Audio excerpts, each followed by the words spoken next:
respectfully, earlier you misspoke in your opening answer. You referred to Vice President Harris as Vice President Trump. Right now, Donald Trump is using that to mock your age and your memory.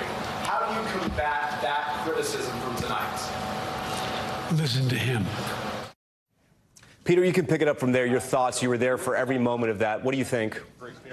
As a prosecutor? Well, Tom, I have a couple of thoughts. Let's start with that moment that you just revisited at the end of the news conference here. Obviously, it was at the beginning of this news conference where the stakes, as we note, cliche, but they could not be higher. And it was its opening answer where the president mistakenly said Vice President Trump when referring to Vice President Harris. I'm seated in the second row right behind some of the president's top aides and advisors. And I have to tell you, there was an audible gasp from reporters in the room. And even one of the president's top aides, I saw him just bow his head and just take a very deep breath. I think they recognized the potential damage from a simple moment like that. And within minutes, it was already ricocheting around social media, certainly being amplified by conservatives, Donald Trump Jr., Donald Trump himself. So I wanted to get at the end of this news conference a question to the president on that topic. We locked eyes, and his response, as you heard, was listen to him. So I think in some ways he's hoping to sort of put that to bed, but I would suggest that that is going to be one of the major headlines of this,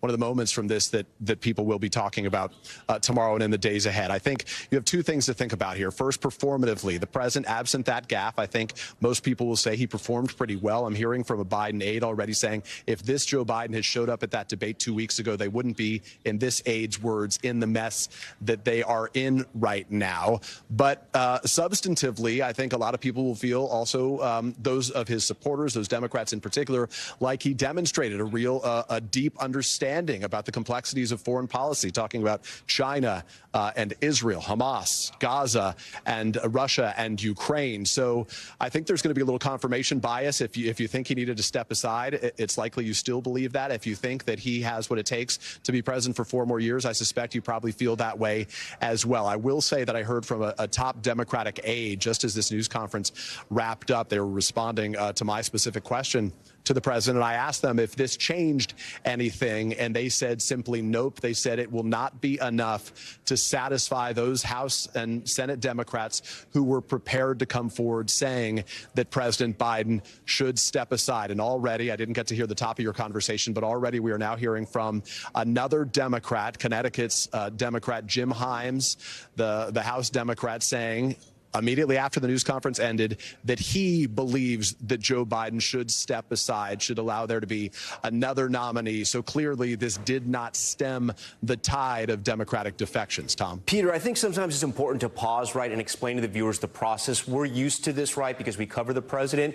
You, at the end of the news conference, had to get up and sort of shout your question, right? Explain to our viewers, how were the people selected to ask questions, and why was there sort of a limit? Because people may be asking themselves, great reporters like yourself from NBC, ABC, CNN, they didn't get a chance to ask questions at this consequential news conference. Explain to our viewers why that happens.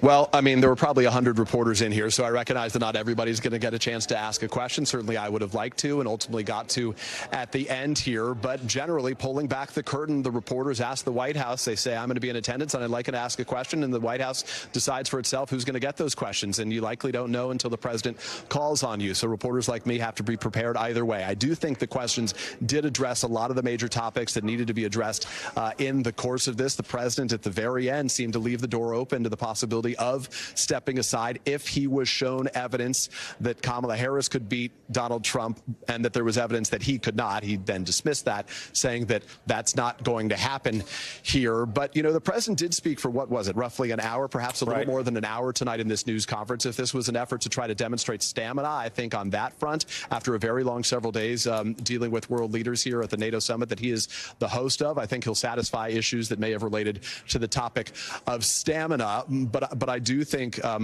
you know, beyond that, obviously, people are now going to see this in digested pieces. They're going to see it on the internet. Clips like that first mistake, that gaffe, are going to play all over the place. And before he arrived here, he had another mistake where he accidentally, as he spoke to it, referred to President Volodymyr Zelensky of Ukraine as President Vladimir Putin of Russia. He quickly corrected it, but those are moments that if you see them in small snippets, I think will only underscore the real concerns that presently exist about this president, given the real issues right now in terms of his candidacy and the topic of his mental and physical preparedness. And to we serve should another 4 point years. out that a lot of the questions that were asked were from foreign news agencies because he is hosting that NATO summit.